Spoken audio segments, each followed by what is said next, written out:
Hey, we're back. This is John. It's Paul. And it's Eric. And it's What If Geeks. And we are here with the penultimate episode review of Wandavision. We got one more after this, folks. This is episode 8, entitled Previously On. And, wow, this is a fun episode. It's get me really excited for tomorrow. So I guess right in the beginning, they do the quick previously on, and they do what they do there. But as the first big thing they do is as it fades to the Marvel Studios logo, the logo comes up in red, and then the hue changes to a purple, and then you get a little puff of smoke, and then it fades into the opening scene. So a little nod to Agatha controlling things. That was kind of cool.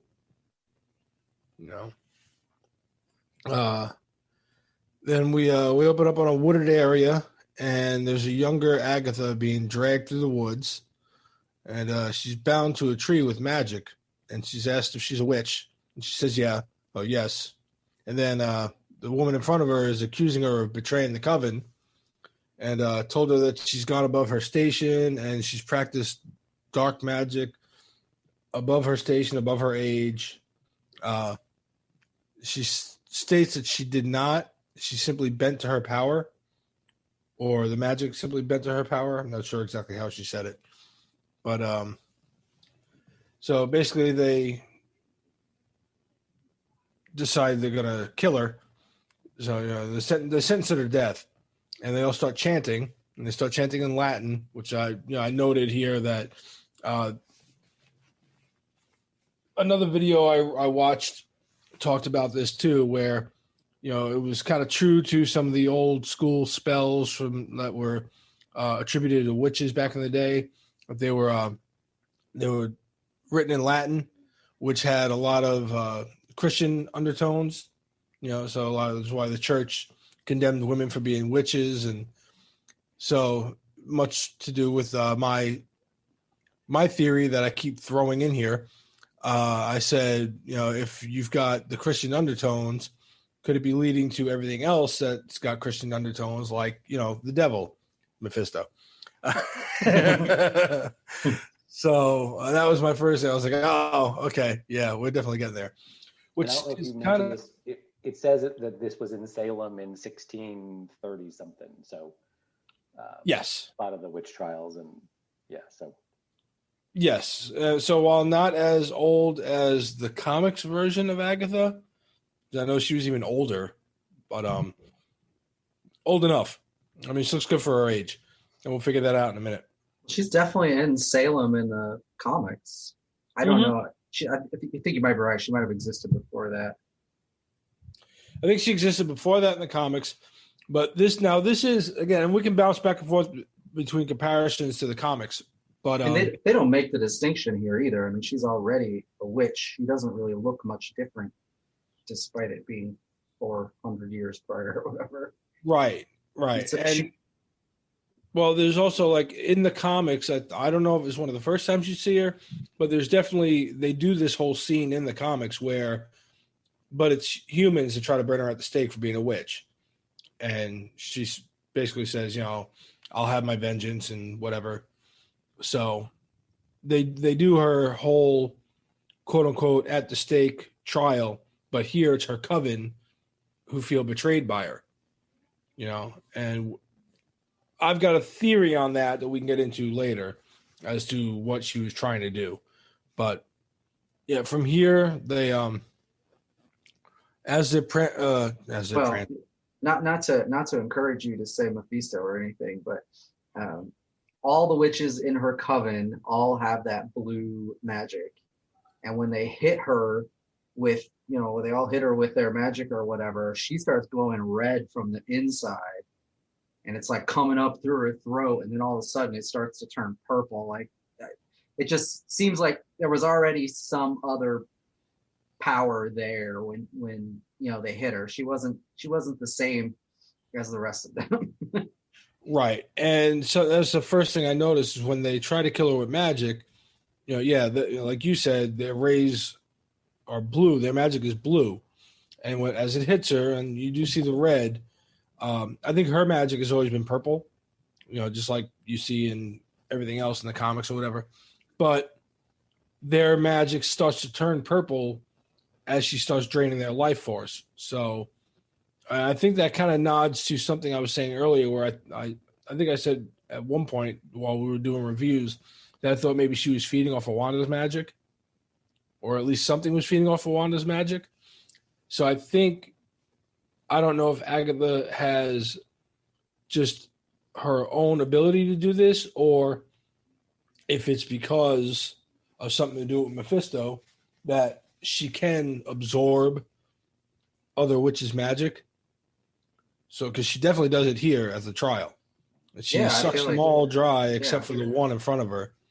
Like literally dry. Like she sucks. Yeah, they're like desiccated mummies. Yeah, and they all fall to the ground. And the one standing in front of her, it turns out it's her mother. So she just tells her, "Mother, I didn't want to do this." Becca and I were having that conversation. I'm not sure that's actually her mother, because she just says mother. Like maybe it's just the mother of the coven or something. Right. Like, yeah, it could be, but I think somebody else in another video mentioned her mother's name from the comics. So, but I didn't go back and look at the credits here either. But so either way, her mother or whatever. The video I watched in the credits did a freeze frame and surrounded it, and it was, the last name is Harkness. So. Oh, okay. Okay, so it is her mother. Yeah, I think I noticed. It makes it makes sense because she's the last to stand against her, and she floats up in the air and attacks her with her own magic, blue. But when she does so, her magic forms a crown very similar to Wanda's around her head, And you can see she's wearing the brooch that you see Agatha with every other episode of this show. So that doesn't work. And Agatha absorbs her magic too, and she drops mummified too. And that's when Agatha walks up, plucks the brooch off her, and walks away. And let me see, where are we? Okay, so then we cut to the basement, right? And Agatha is holding Senor Scratchy, the rabbit. And she says, I know, she does look shocked to meet the real us, doesn't she? And I'm telling you, she was listening to the rabbit, and then she talks back to it. Now, it could have just been a cute little, when you talk to your pet, but I don't think so. That fucking rabbit is Mephisto. We'll get further into that. We're working him in. It doesn't matter. You're working. I'm telling you, I'm going down with the ship, man. Whatever. Even if I'm wrong, I'm going down. I think it's like 50-50 shot now that I got it right. So, all right, who wants to go from here? I'll do it. So Wanda tries to read her mind, and she can't. She says, "Where's the kids?" And then she tries to form up a magic ball or something. She starts to try to use her powers, and nothing happens. And Agatha has to explain to her that she's got protection spells on the walls, and the camera pans up to see the runes around the different parts of the creepy basement. And Agatha tells her only the witch that cast these can use magic. And she's like, how do you not understand that? Right. And then she explains that Agatha's been waiting for Wanda to reveal her true self. She said she got bored or was taking too long or something. So she used fake Pietro, and then she combines those two words. She goes, fake Pietro? Yeah, fake Pietro, if you will. Yeah. And she said she wanted to try necromancy, but that the body was, in Europe somewhere, and it's riddled with bullets. Yeah. And then she says that she sensed what Wanda was doing with the hex, and that's what drew her. So it's like she got attracted to this giant magic thing that was happening and had to come check it out, I guess. And then she does this. She talks about how much training it took her, Agatha, as a witch, to do even simple spells like transmutation and things like that. And so she takes this locust something bug and then makes it into a bird, and it flies, throws it locust and eats it. But she's going on about how difficult it is to do these things and how long it would take, and how long she's been working at it. And here's Wanda seemingly out of nowhere that does this amazing thing, the hex, and Agatha needs to know why and how this all started. And so she starts to ask her about her background and stuff, and she's sort of non-responsive, and so she plucks a hair out of her head, does a spell, and a door opens, and so she's gonna sort of take us on this ride. She's not gonna wait for Wanda to explain it, and so the first stop is their childhood home in Sokovia, and there's this cool scene where the dad comes home and he's got this case full of DVDs, and I guess he hawks them on the street or something, and yeah, it's a thing. They used to do it in New York too. Yeah, and when you open it, it's everything from the first couple of episodes, right? It's Bewitched, it's Dick Van Dyke, it's I Love Lucy, it's Brady Bunch, Malcolm in the Middle. Like, you see them all, the way they're arranged in the suitcase.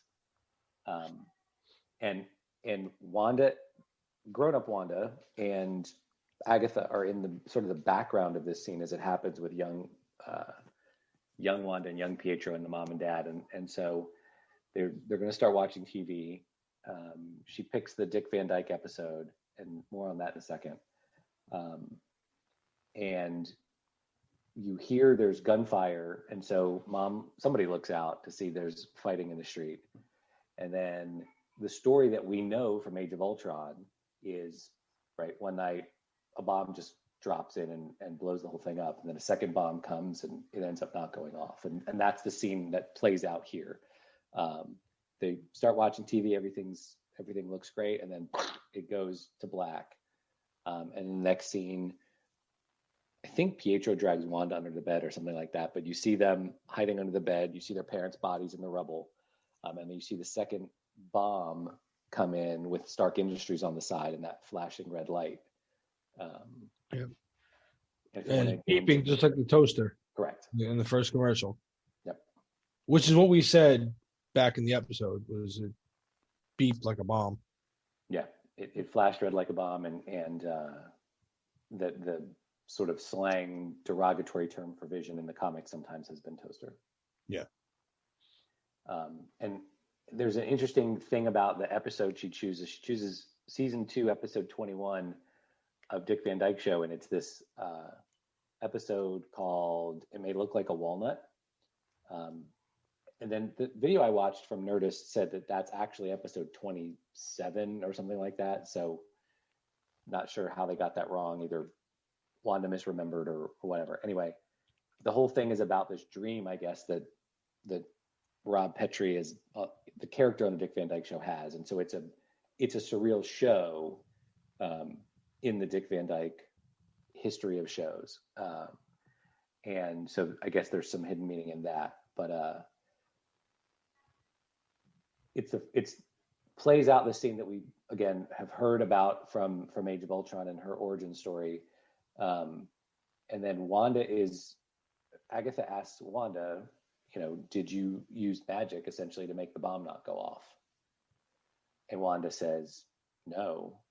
And then so Agatha asks aloud, did she use a probability hex, which is one of her comic powers. And so that they go through the whole thing about that they stayed under the bed for 2 days, but Agatha's, I guess, trying to make the case that she had powers even then. Right. And didn't know about it. Yeah, which to me, we can get into that later. Yeah. And so she asked her, she's like, oh, well, you were, look at you, baby witch, you made the bomb not go off. So where'd you get all these great powers? Where'd you get the big guns? Right. The second door, which is more sort of technological, and you see the door look more like a opening to sort of a high-tech safe or something like that. Right. Eric, you want to take over or no? What? Sorry. I was looking, you said that the episode thing was off. So it just made me want to go back though and look if like Avengers number 221 was some critical episode or something, like it was intentional. I can't tell you for sure, but Avengers number 221 does have a bunch of guest stars, if you will, that are involved in the overall MCU. So maybe, I don't know. I haven't read the whole synopsis, but yeah, sorry. Where were we? The technological door? Yeah. Heading into the compound. Yeah. Heading into Age of Ultron. Yeah, go ahead. I'll catch up. You go ahead. I'll find it. So this is where we go to her being experimented on by Hydra. Or you can put your cursor on the spot. Right there. We're right there. I don't see your cursor. Whatever. Go ahead. Oh, okay. So this is where this is where she gets experimented on by Hydra. And what we see at the end of Winter's in the end credit scenes in Winter Soldier. I think it's Winter Soldier. Yes.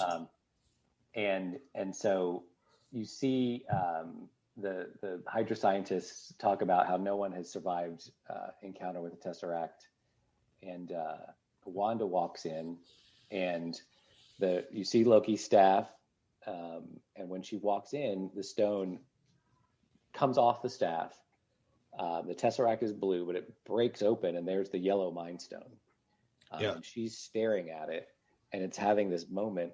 Looks like it's having this moment, and then she faints. Well, she sees a form. Yeah, she sees a form. Person. What looks like could be her comic costume, right? Yeah, it's got the pointy. It's a silhouette. It does have the pointy things. It's hard to tell though. Yeah. And then as the scientists look back at the footage, all they see is Wanda walk in and drop. Like they don't see the Tesseract, they don't see the Mind Stone, they don't see any of it. Yeah, that was all between her and the stone. Yeah.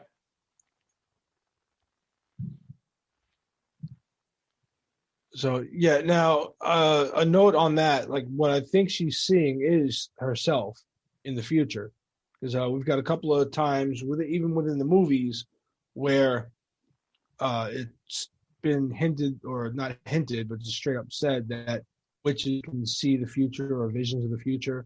There's one scene, I forget where, I want to say both of them have to do with Thor, but one says something about the future, and either Thor says or somebody says, I don't know, I'm not a witch, I can't see into the future. But then there's in Infinity War, no, in Endgame, when Thor sees his mother, she says basically, she knows he's good, or she knows who he is, and she reminds him, like, remember, I was raised by witches. Like what if, so like they can see things, So there's that. So I think maybe she's seeing a vision of herself in the future, but we'll see. We'll find out, I guess. In Doctor Strange 2, because fuck that, we're gonna find out like Doctor Strange 2. You'll see that, because you're gonna find it out next episode. And they only got 50 minutes. It's gonna be a real mind fuck. It's gonna be like a 10-minute episode of 40 minutes of fucking credits. Right. All right. All right. Go ahead, Eric. You want to go? Yeah, I'm caught up now. Thanks. Since you lost your last up at, you fuck. Yeah. So Agatha recognizes what's going on. She obviously knows what the Infinity Stones are. She says she has a theory about what's going on, but then she's like, yeah, we need to see more. And they go through another door, and this time they're at the Avengers compound, and it's Wanda sitting, looking at herself this time, sitting on the bed in her room or whatever. And then Vision ends up phasing through the wall, ask her how she is or whatever. Then they sit down and watch some TT. Oh, by the way, I love that all the TV influences that we were guessing through like episodes 1 through 7 are now like revealed. Yeah. Yeah. every one of these scenes reveals what the like primary influence. Not that we were wrong on anything really, but I like how they did that. How they're sort of you don't have to guess. Basically, we called it. Every traumatic episode she had, she reverted back to watching sitcoms. Yeah. Which is why she made this world the way it is. So they end up having Vision and Wanda end up having a bit of a conversation. I think she tells Agatha this is the first time Vision and I ever shared a moment or something like that, and she's sad, right? She's watching something on the show. He mentions about it, and he's like, "What's funny about that?" Yeah, she's watching Malcolm in the Middle, and the roof falls. Yeah, falls on. Yeah, that's right. Falls on the dad or whatever. And he's like, what? He's asking her like, "What is funny about that? Like, that he's been grievously injured?" And she's like, "No, he's not hurt at all. It's just part of the comedy. It doesn't happen in this kind of thing." And then he's like, "How can you be certain that's not what happened?" And she's like, "I just know it's not that kind of show." And then they get into this weird little feeling conversation about what would bring her comfort or whatever, and he's sort of approaching it from this, I guess, robotic standpoint, right, of not understanding. Well, yeah, because this is like immediately after Age of Ultron, so Pietro just died. Mm-hmm. So she's mourning that, and I want to say this scene is in not Age of Ultron, but maybe I don't know when, but I swear there's a scene where he phases right through the wall to come see her. It's in I think it's in Civil War, right? Because he phases in and she said, "We talked about this." Yes. Yeah. And that scene doesn't make as much sense because Cap's sitting on the bed with her. And Vision comes in and she said, "We talked about this." And so it makes more sense now knowing that it happened once before. Right. Okay. Yeah, I knew he phased through the wall again before. But yeah, so it's basically she said that her brother died and he's still learning because he just gained sentience. He is, but the reason I was going down this path is because it made me laugh because he went from approaching it from sort of an unemotional robotic sense to like having like profound like epiphany about what's going on.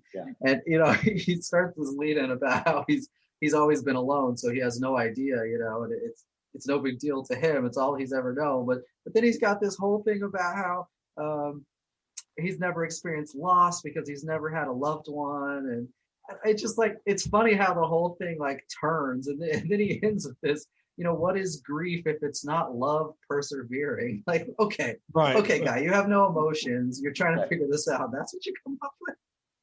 Okay. Yeah. I mean, maybe it's good writing, but it just felt weird to me to play it out like that.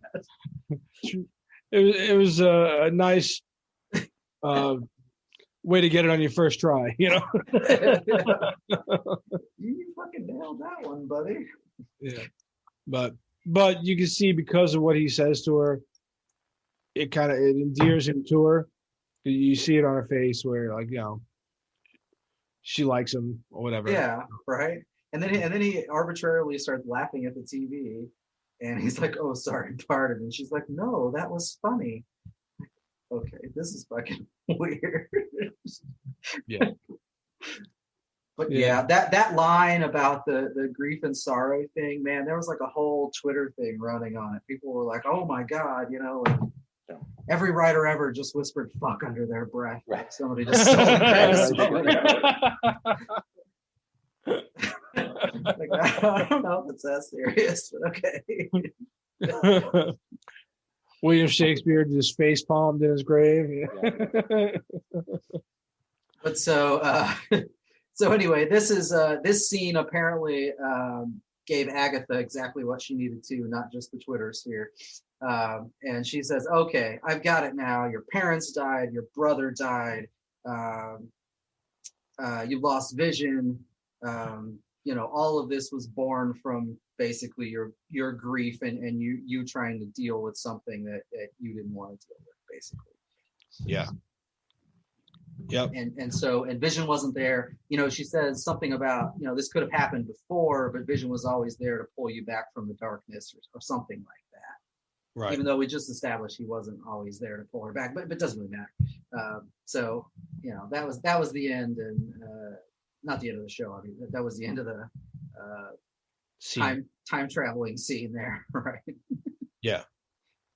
Yeah. Well, and that's because that one ends with Wanda saying Vision was gone, and Agatha says, but you wanted him back. And then another door opens up. Well, that's right. We have to go to the compound where his body is and yes, play that mess out. Yeah. Yeah, so they're at the sword compound. Yeah. Yeah, and Wanda walks in, and this time she's playing herself too. So they flip from her watching herself to her playing herself again. In the last one she watched, but in the first one with her parents, when they're first watching, the two of them standing there watching. They Agatha pushes her and says, "You're on," and then she becomes like the little girl Wanda.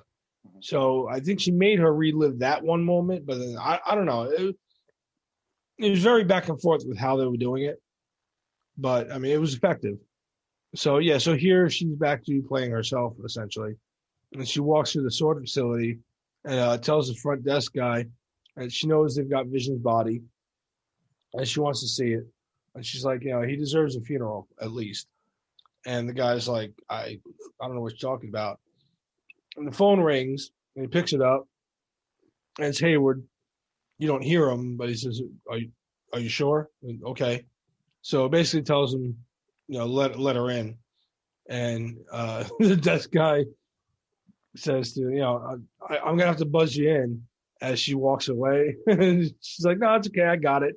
And she just hexes the double doors slammed open, like, "Thank you, out of my way." And she's woman on a mission, stomping down the hallway, and she gets to Hayward's office. And when she gets in, she has to, he says, he calls her by her name, and he says, "I've been expecting you, been waiting for you, whatever." And she asks him, "Who are you?" And there was a key thing I picked up here.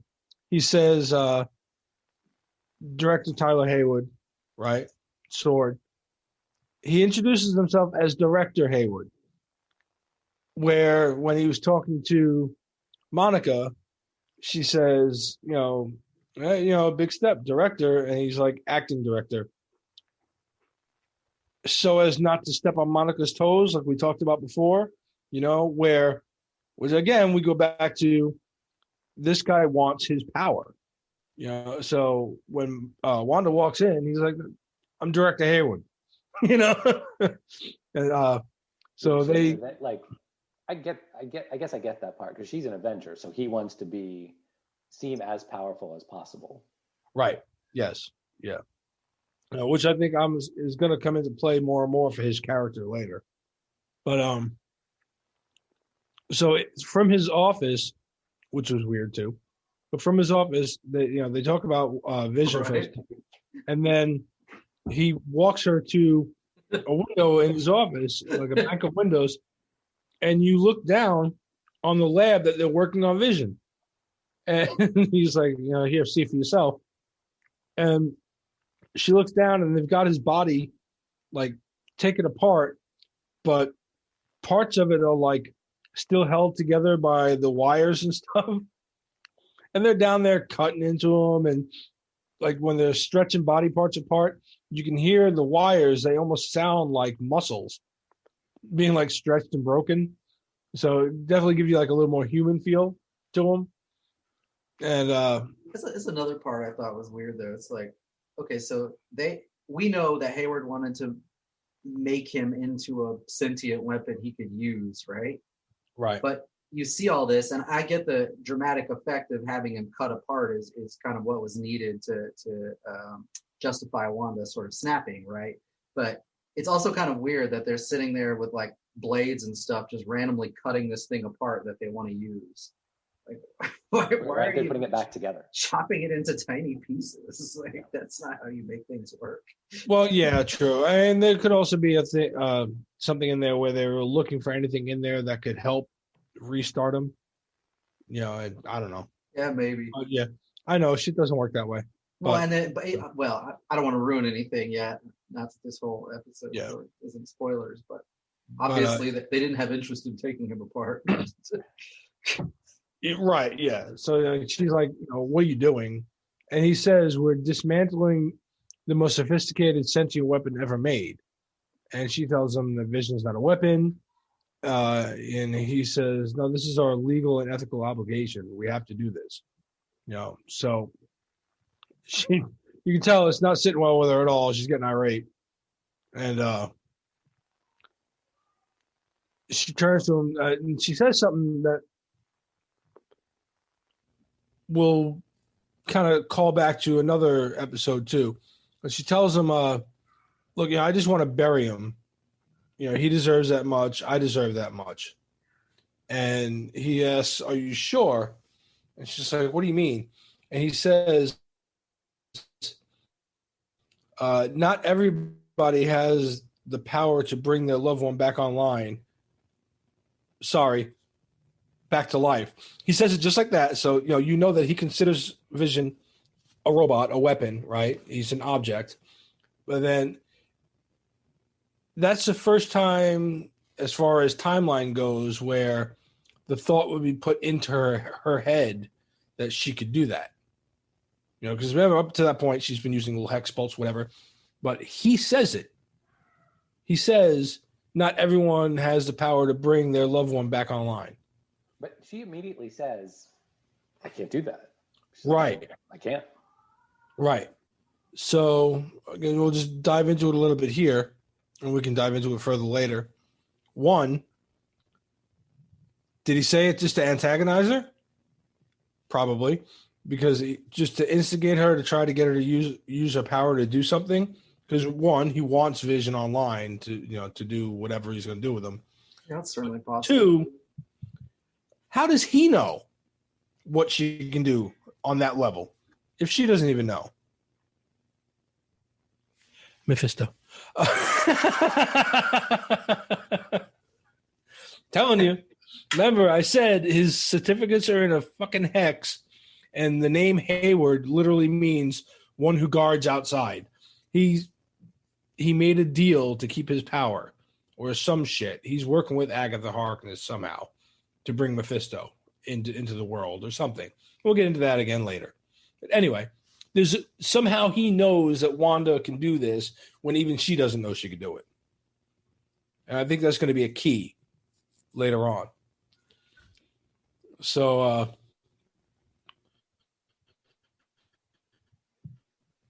so he tells her, I can't let you just take $3 billion worth of vibranium and stick it in the ground, which was ironic. I laughed because I heard it in a video after I watched this. They made a really good point. They were like, which technically that's exactly where it belongs because the vibranium that was used to make Vision was stolen from underground in Wakanda. Right. So she's the only one looking to do the right thing with it. So, so she stands there and she starts she gets more and more mad. She uses her magic to shatter the window and float down, like we've seen her do a million times before.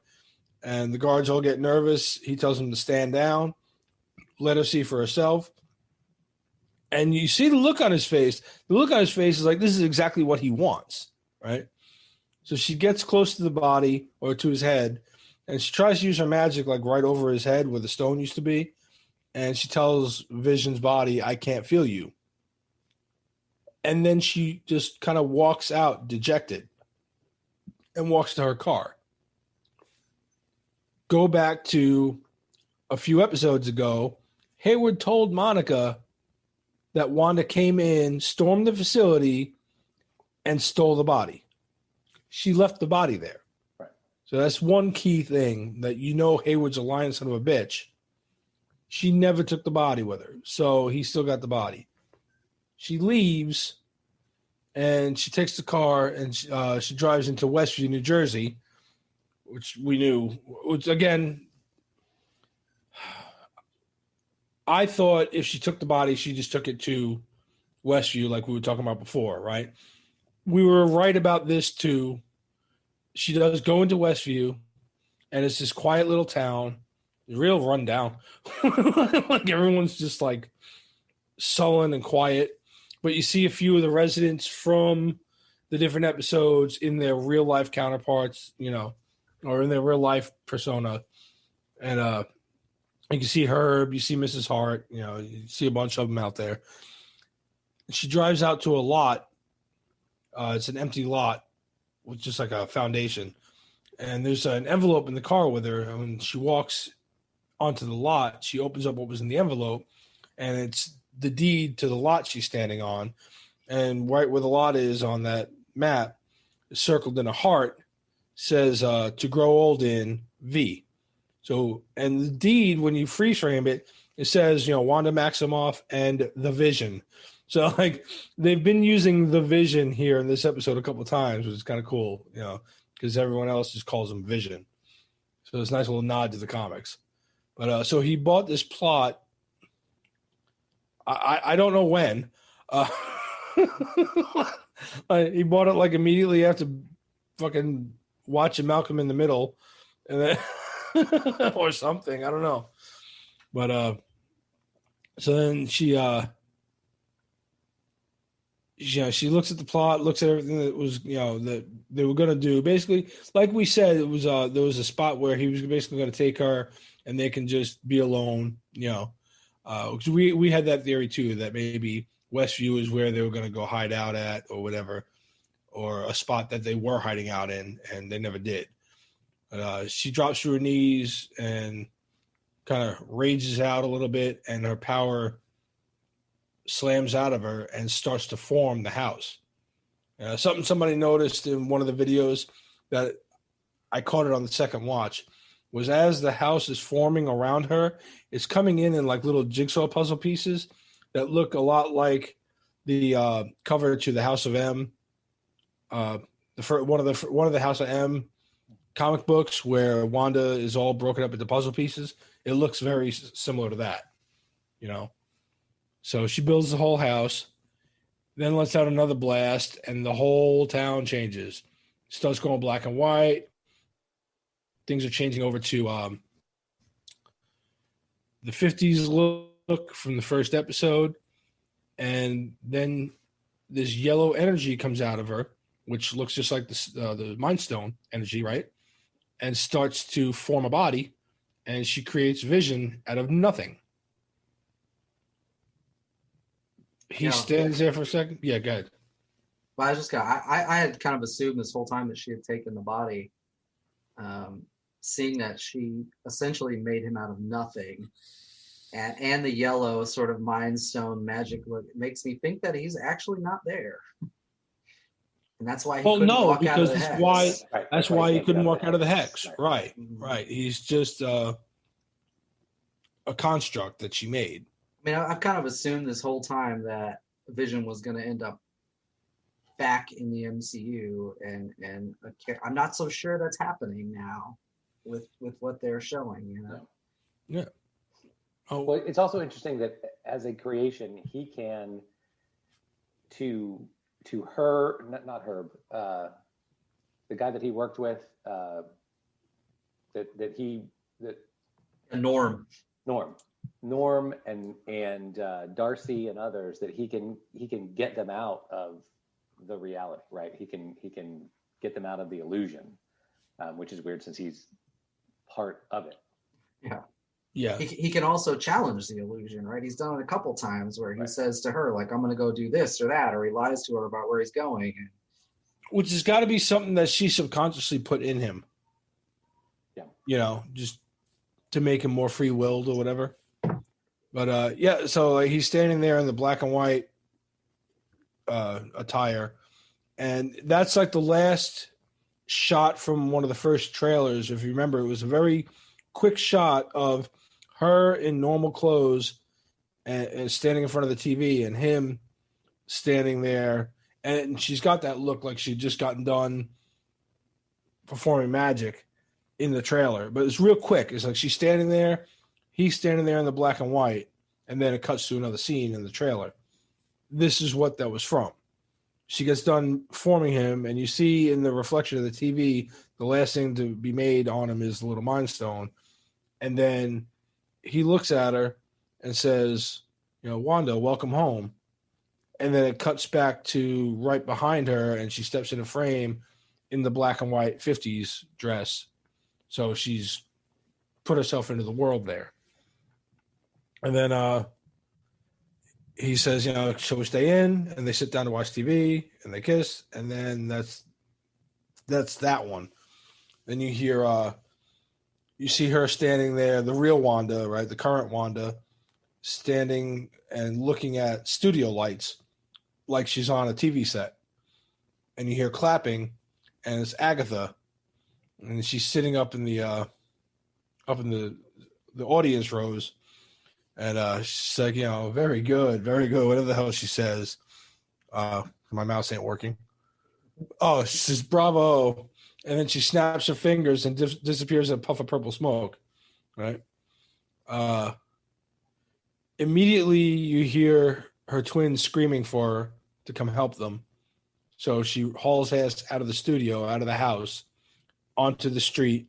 Right? So now she's out on the street in front of her house in Westview, and you see the twins standing there, and they've got what looks like purple strands of energy, of magic energy around their necks, and they're getting pulled, and the camera pans back, and Agatha's fucking floating like 8 feet in the air behind them in her full witch's gown or whatever, robes, whatever you want to call them.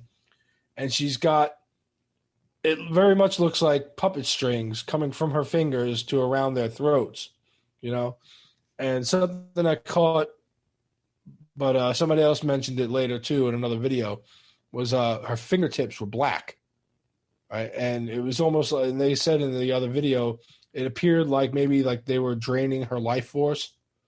It was causing some of her life force to get drained.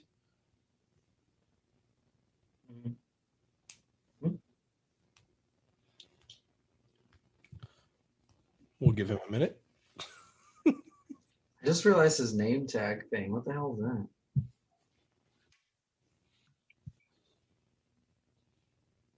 I don't know. Free advertising? You don't see those on the video anyway. They don't show up. Well, especially not now since we're not doing video. Touche.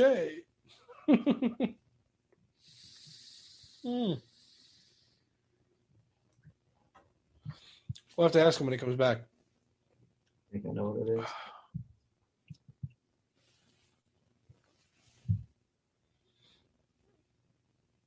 He must use Zoom for his church, so it's Evangelical Lutheran Church of America.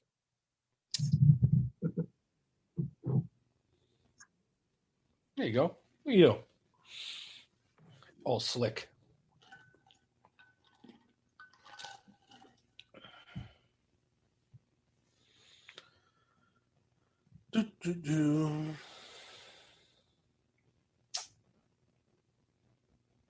What's you guys got going on this weekend? What's the date? I have no idea what we're doing this weekend.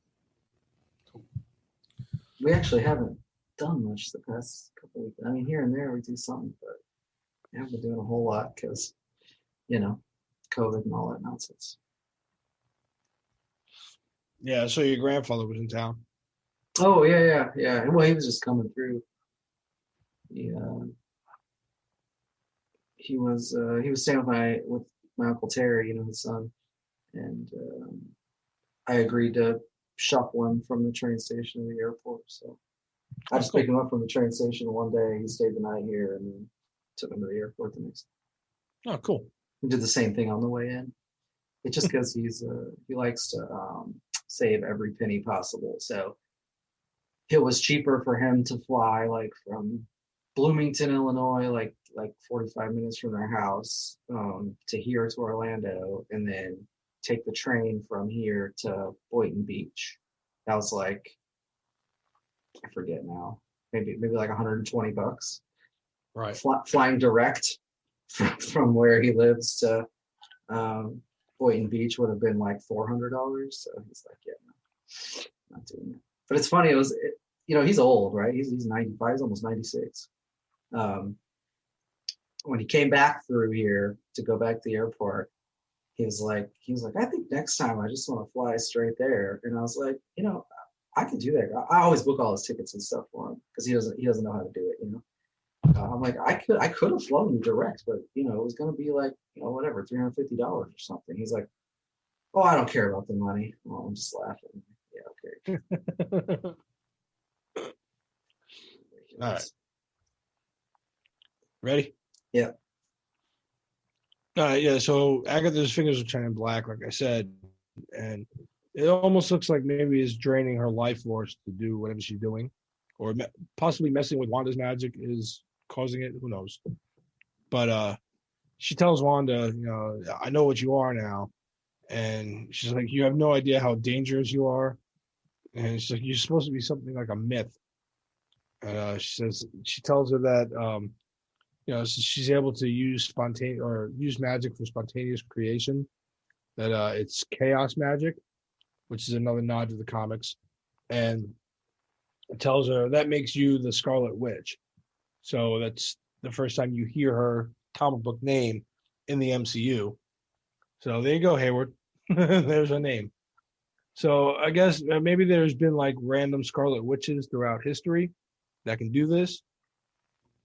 Maybe it's something like almost like a Highlander thing where there could be only one, and Wanda's this one.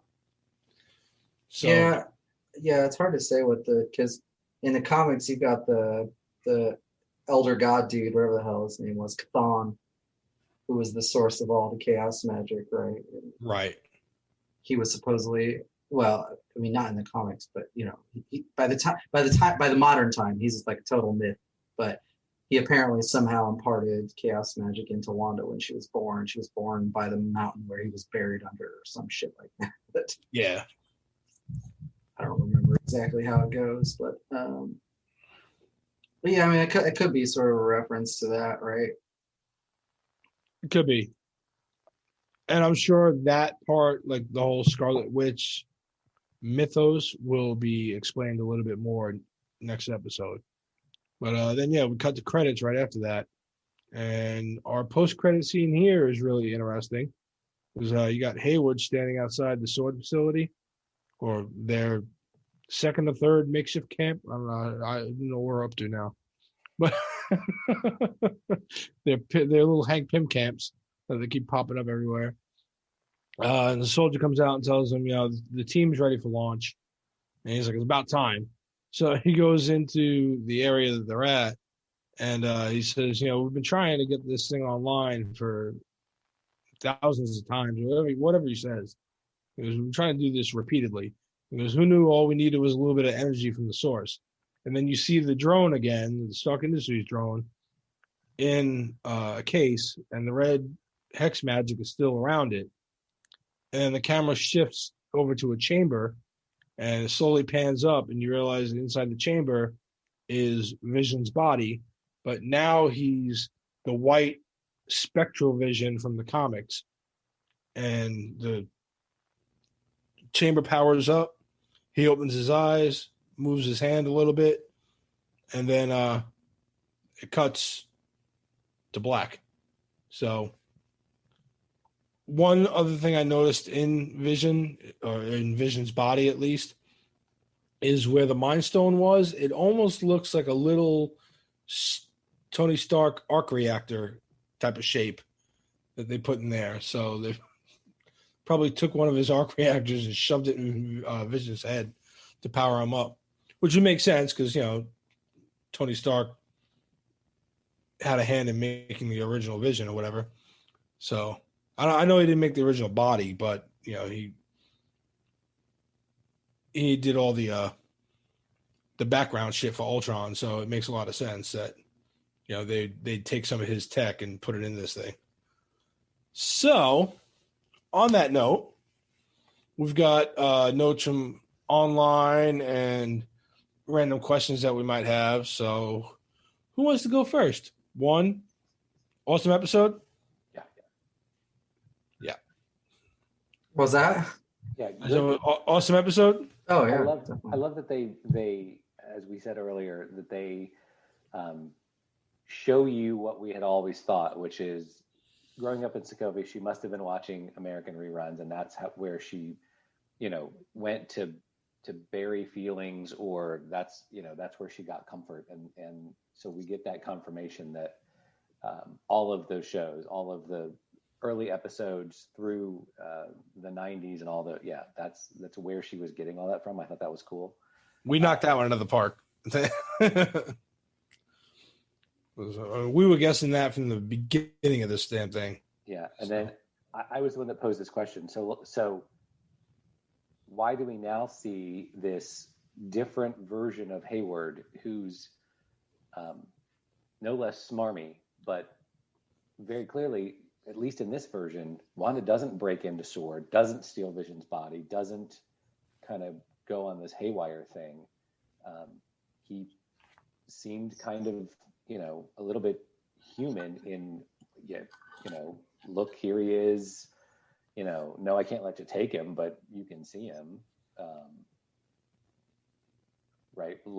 Buzzed her in, let her back, like didn't try to stand in her way, other than he would let her take the body. Just because it's too valuable, but right. was seemingly as decent as could be given the weird circumstance. So is this version more true, or is the other one more true? And why do we see two different versions of this? Eric, you got any theories on Hayward? Mephisto. No, I really don't have any theories on Hayward. It's an anomaly. A lot of things in the show are an anomaly, though. I kind of scratch my head, like, what the fuck is happening right now? Oh yeah, me too. And I'm just, like I said, I'm going to go down with the ship on this Mephisto deal. I think you're going to see him, but and I think he's going to be played by somebody who's a well-loved enough actor that no one's going to be mad that he hasn't been around this whole, because he's also going to play a part in Doctor Strange or whatever, and we can get more into that. But I really think now, Hayward seemed nicer, but like I said earlier, that line about, putting it into her head that she can bring him back, and then telling her, you're not taking him, kind of seemed almost like manipulative in the sense of like trying to make her use her power. And if I'm right, and the certificates in the form of a hex mean he made some type of deal, it's some kind of hidden message from the creators or whatever to let you know that Hayward's in on it.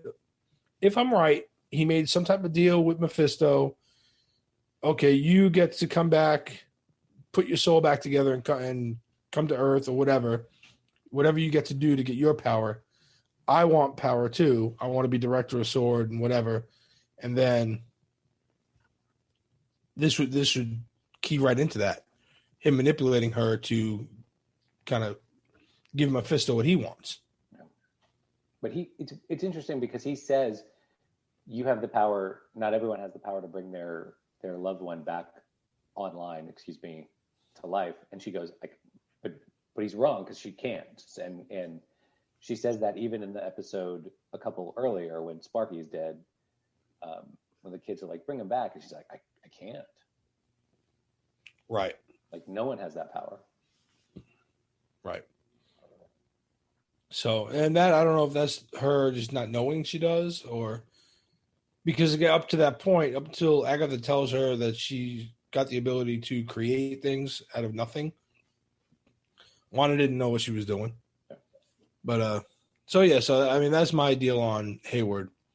Now, okay, go back to Wanda, right? The bomb in Sokovia, when Agatha questions whether or not she used a little bit of hex magic there. Could that be a nod to the comics where she had she had been given magical abilities from birth?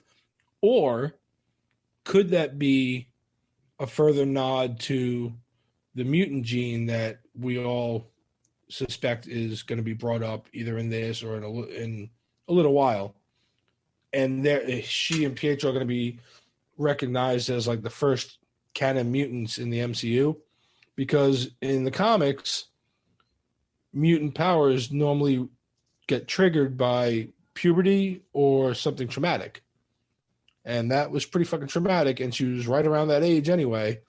So it could have been that. And I tried looking it up, like in the comics, what the difference between her mutant powers and her witch powers are. And even the comics are like, yeah, we don't know.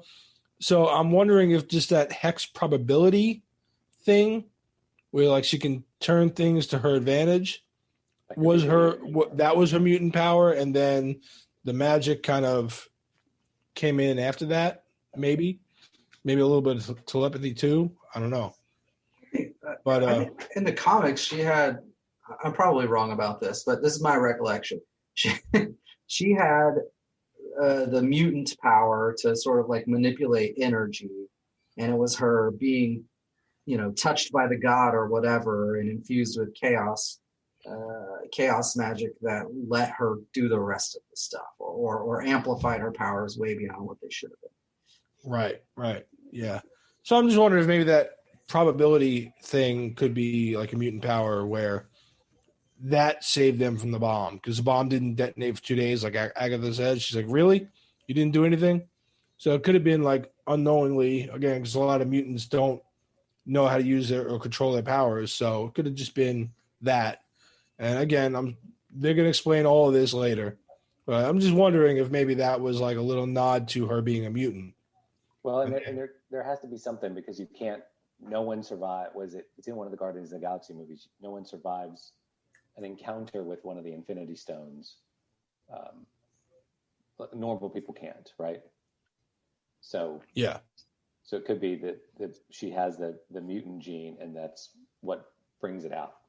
I mean, there's also the Pietro connection. We obviously know he's a mutant. It's not like it's a secret. He's the son of Magneto. That's revealed all the way through to X-Men Apocalypse or whatever. So having him on this show in that way, I feel like it's just you can't go any other direction with that, right?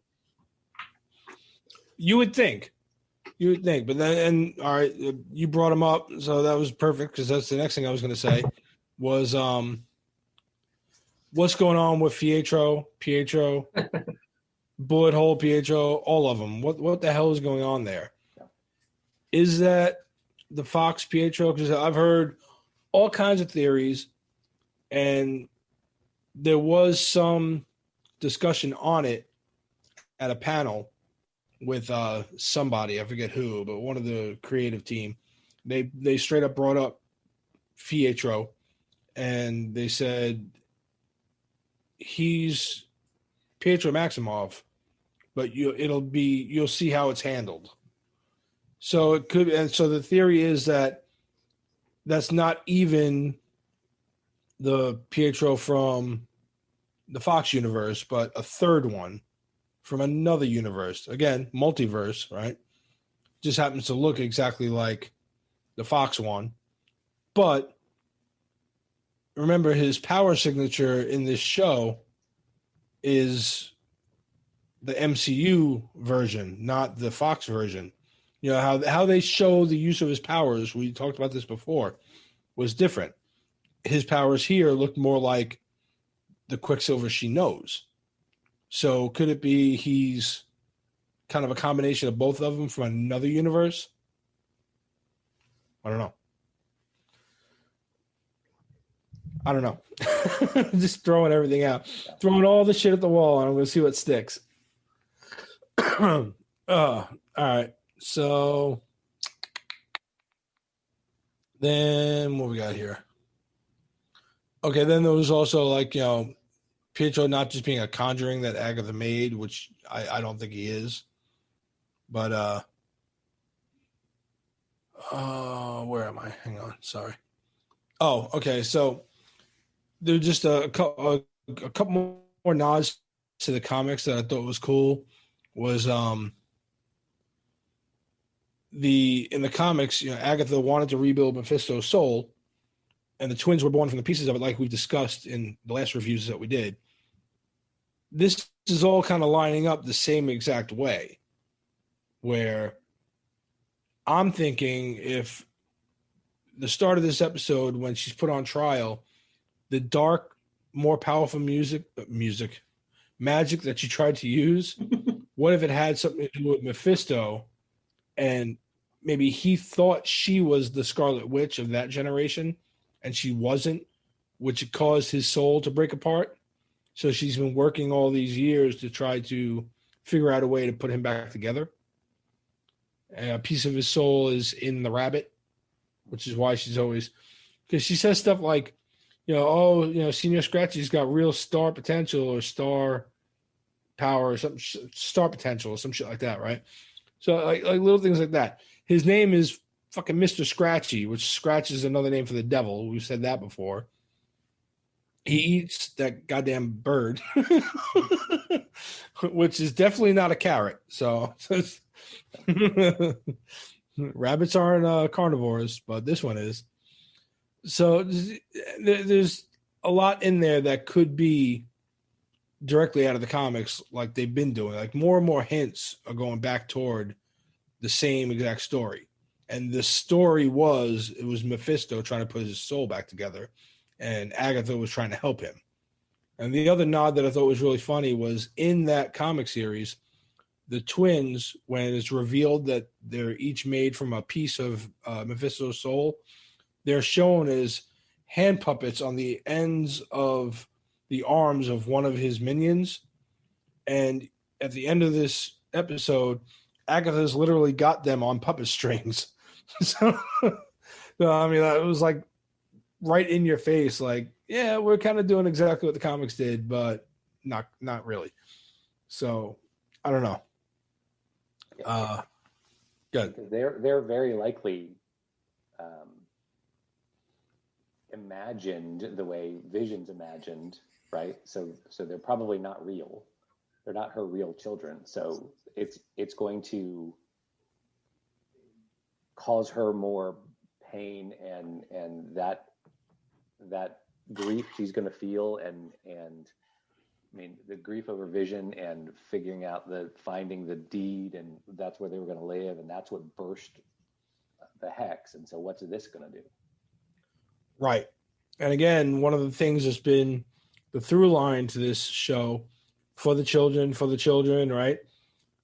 Agatha has been setting up all of these little things from episode 1, the anniversary dinner that's not really an anniversary dinner, but, trying to get them to have kids. The death or supposed death of her children would drive Wanda over the edge and have her really use some chaos magic and bring Mephisto back. Or rip open, more of the multiverse or something like that. Like, yeah, something to whatever they want. Yeah, whatever it is they want done, this is what's going to cause it. What was I going to say? Yeah, so we're about to find out. Oh, speaking of episodes, there was rumors of a secret 10th episode. You guys see that? Mm-hmm. When I think we even joked about it, like at the end of episode 9, and episode 10 is just going to pop up on the damn IMDb for it. But everybody kept saying that there's like a secret 10th episode because there's too much stuff to handle in one episode. But one of the creative team was like, no, there's no, it's like, who would have directed it? And again, on the other side of that, though, is that this guy just being like coy with the fans, like, who would have directed that? Maybe me? I don't know. Yeah, there's an episode 10. It's called Doctor Strange in the Multiverse of Madness. Yeah, well, I think episode 10 is going to be friggin' Spider-Man because this is leading directly into Spider-Man. But I think the last thing I had on that was speaking of Doctor Strange. You've been on point with these little segues, Eric. Agatha says she sensed the hex and the magic, right? If she could sense it, shouldn't Doctor Strange be able to sense it too? Maybe, although Doctor Strange doesn't deal in chaos magic, but maybe. Well, I mean, technically, neither did Agatha. She Yeah, I guess tried that's to true. dabble in darker magic, but she said Wanda can use chaos magic, which is something that's supposed to be a myth. So, which would bring me to my last point. I think maybe, and now I'm 50-50 on the Mephisto thing, because I think my other 50% is the cameo does wind up being Doctor Strange, because he can sense this, and he finally comes in to help. Who knows where the hell he's been? Yeah, I mean, in the comics, he, his particular flavor of magic is like the opposite way or something, and he doesn't think that the chaos magic thing exists at all in the comics. He doesn't believe it. Right. Yes, that could be a way to sort of tie it together. I mean, it's happening one. I sent you guys earlier. I'm not sure if you had time to look at it, but the director of the show did an interview with I forget who now, but TV Line. Not too long ago, 2 days ago, and I mean, he said in that here I'll read the quote, but we're trying to tell a complete story in terms of the narrative around Westview, and we hope that there's some resolution to that story, and that's satisfying and also surprising for the fans. But Wanda will continue into Doctor Strange, and there's a lot more to her story to be told. So this is only one part of a very complicated and very rich life. I mean, there's no more direct confirmation you can get than that right there, Right. So, so I know we know that this next episode is going to be CGI heavy. It's supposed to have like as much CGI as Endgame. Another theory I saw online, which would make me mad, but would also make me laugh just because of the troll factor, was somebody had said, going back to Paul Bettany's quote about an actor that he's always wanted to work with, and he's someone he's wanted to work with his whole life. He finally got a chance to work with, and there was real chemistry between them, and it was really explosive. And this episode ends with another fucking Paul Bettany. Is he talking about himself? Again, I'd be mad, but I'd laugh at it at the same time, because it would make perfect sense. He's wanted to work with him his whole life. It makes sense. I think he might be talking about himself, which means he just trolled every damn fan in existence. Yep. So, right? Yeah. Paul Bettany, king of the trolls. That's right. Other rumor, James Spader has been linked through Google. Like, we always go to IMDb, and then Google has their own little IMDb type of stuff. James Spader is on there as the voice of a version of Ultron. What if they brought him back to voice Spectral Vision? Because they brought him back from whatever, and they just use like Ultron programming. That would be kind of cool. That could be cool. But so then I think the only thing I got left on this one is another theory, which was actually I laughed because we were talking about it at work today, and it just popped in my head. Because you know how they're saying, Kevin Feige said that this show leads directly into Spider-Man No Way Home, and then you have that leads into Doctor Strange and the Multiverse of Madness. And we were debating like, okay, maybe it's because she creates the multiverse and you see these different villains or whatever, right? In Spider-Man, and then maybe multiple Spider-Man, depending on whatever. But then it'll lead into her and Doctor Strange not working together at first, but eventually working together in the movie, right? If I'm right about Mephisto does have a tie-in to Spider-Man. You guys remember the One More Day storyline? No. It happened, all right, so it happened after Civil War. And if they do it, they might piss off a lot of fans, but at the same time, it's not really, because it's not as much as what was built up in the comics. So in the comics, during the Civil War time frame, Spider-Man was with the Avengers. He was married to Mary Jane, right? Doing whatever. He was doing really good for himself. And then he's the one that reveals his identity to the public at Tony Stark's behest, right? He said Tony Stark convinces him the best thing to do to prove to people that, you know, we're on their side is for you to reveal yourself. So he reveals, you know, my name is Peter Parker and I've been Spider-Man since I was 16 years old, right? It was this big moment in comics that he reveals himself to the people, just like his secret identity got revealed at the end of, spoiler alert. Sorry. So what happens after that is everybody comes after him. All his enemies come after him, right? And eventually one of them tries to shoot him through a window and Aunt May gets shot. So as she's dying, like he and Mary Jane are trying to figure out how to help her. Out of nowhere comes Mephisto, right? And he tells the two of them, I can fix all of this. I can bring her back. You know, I can save her life. I can put things back to the status quo where nobody knows who you are. Everything goes back.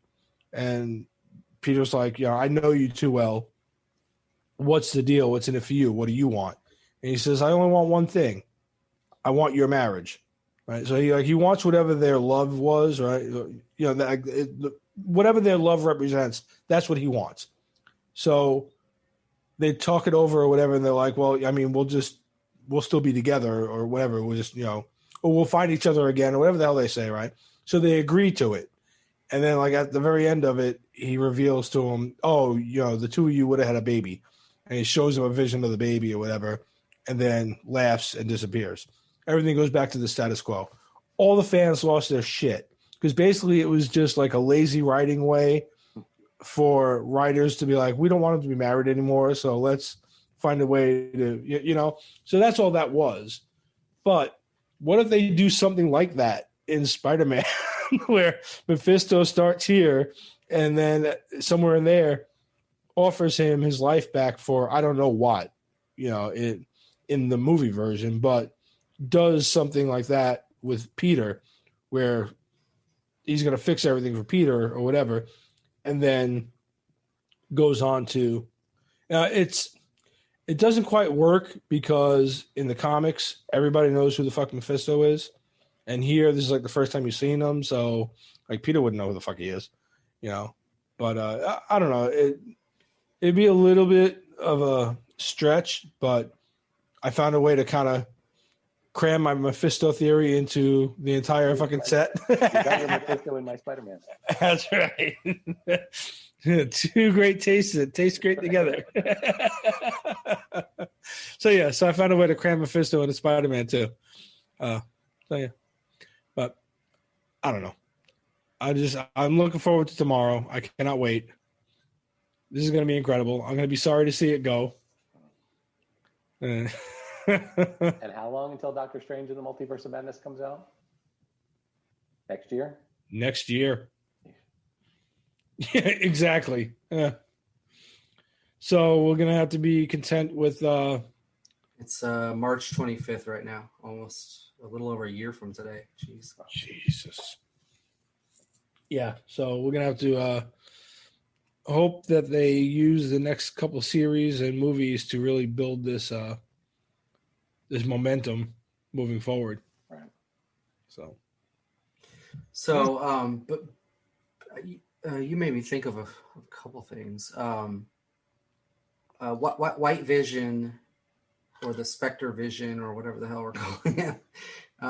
In the comics, he's not the same Vision. He ends up leaving the Avengers. He doesn't love Scarlet Witch, right? None of that happens. Well, he has none of his emotions. He's just much more robotic. Yeah, and I think in the comics they figure out some way they might be able to restore him, and he doesn't even want it. He's like, "No, I'm good. That old me is dead." but that's not what I was getting at. All that leads up to Wanda at some point fighting Immortus before she regains her memories about her children that were made up and all that other stuff, right? And then that Immortus is really Kang the Conqueror, which I think we talked about many episodes ago for Endgame, if they were setting something up for Kang the Conqueror to appear, maybe in Ant-Man 3 or something else. I think they've cast someone as Kang, haven't they?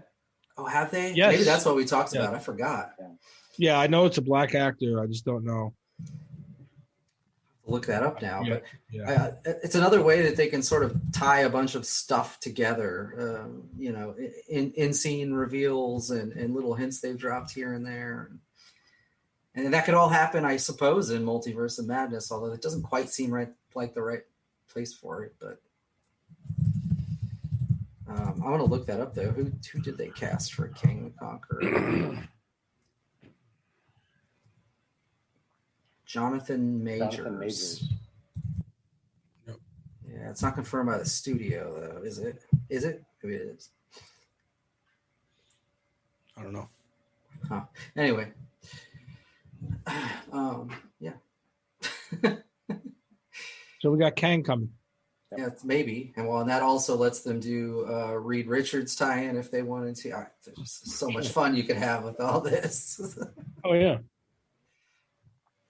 Yeah, I doubt you're going to see Kang here. But, I don't know. I'm betting all my money on Red. Maybe that's it. Yeah. All right. They definitely need a uber villain, though. Like, they can't go through all this without having an uber villain reveal. It's not Agatha Harkness. No. She may have been behind it all along and got herself a theme song, but no. That's not where you're headed, right? Top hit theme song. Yeah. Played all over the interwebs. I saw the start of an interview with her. I didn't watch the entire thing, but they asked her, are you surprised this thing has gone as viral as it has? And whatever. She seems genuinely surprised that it would go this crazy. Oh, yeah. They love her. The people love her. Which bears the thought, sometimes in the comic, she was good. Are they going to lean on that later? Are they going to bring her back? Are they going to, who knows? And then, I guess, lastly, before we cut this thing off. Well, I mean, pulling on that thread a little, things are happening in the wrong order for that to make sense now, right? Because before, in the comics, she sort of gets training from Agatha before she's realized all of her potential. Now it's backwards. She has her potential and Agatha wants it. And it's kind of a different setup. I don't know if you can carry on with that, really. No, unless you can write anything in there. I mean, look at the freaking scene on the bed from this episode. But yeah, well, unless you pull on the thread of what she says in the beginning of this episode, where she tells her mother, "I can be good." So, but at the same time, she's wrapped up in this relationship with Ralph, Mephisto, and she's kind of like down that rabbit hole right now, no pun intended. But maybe she does still want to be good somewhere deep inside her, and maybe Mephisto turns on her because he wants Wanda's magic and not hers. I think I've heard that they do want more powerful female characters in the MCU as a general guideline. So, yeah. Sure, why not? They need more. They need more for those in-game kind of scenes. Right, no power scenes. Yeah. So, and then lastly, for the children, what's up with the kids? What's going to happen with them? They're setting up Young Avengers. I still think there's some way, somehow, they're going to be, they're going to still be there later. Here's what I feel like. Everything is a fake out at this point, right? So I don't actually know where anything is headed, but I feel like she says fake Pietro, nothing. So Pietro's coming back. I don't know how the fuck it's happening, but he's coming back because she said that. You think Vision's alive here? You've got a bunch of hints towards, maybe it's all fake or whatever. Yeah, he's probably coming back as that white Vision that isn't the same Vision, right? And then the kids are the next thing. I think they've led you up to this point to believe that she's really got these kids. I almost feel like they're taking them away. Yeah, they're taking them away because they haven't said that they're fake. They haven't really like pulled on that. So I think away is where they're going.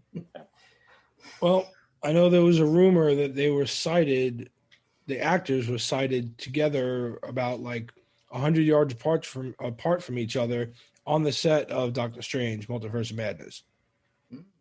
So whether or not they're really there, maybe they were just a flashback. Well, I mean, the two kids open up the connection into the Young Avengers and basically a whole nother, bajillion storylines they can play with. So whether they completely get rid of them, I don't know. But whether Wanda walks out of this hex with those kids or not, I mean, I'm kind of thinking no.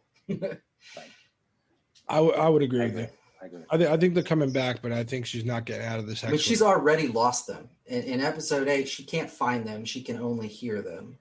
So maybe they exist somewhere. Maybe they're on some other plane. Maybe Agatha's got some connection to a different Earth or something. Maybe that's where fake Pietro came from. But I feel like she's not getting those kids back.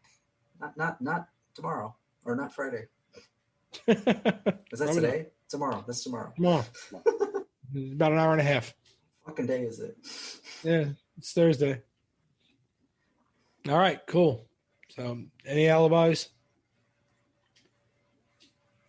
All right, awesome episode, awesome series. I'm sure I'm going to be pinging you guys immediately after I watch tomorrow's episode, like crying to do a review on it, just to get it out the door. But everybody else, you like, subscribe, ring a bell, comment down below. Let us know what you think of the episode.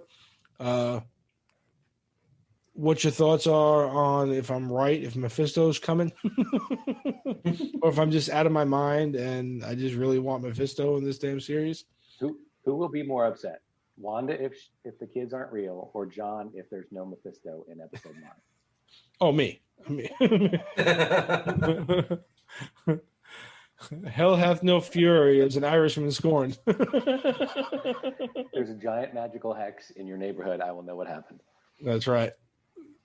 All right. So hit us up at whatifgeeks.com, whatifgeeks@gmail.com, Facebook, Instagram, Twitter, and tell us how much you love this episode. And tell us how much you love us. We don't hear that enough. All right. We'll talk to you guys in a few days. Good night, Tony. Night, Pietro. Good night, kids. Forever.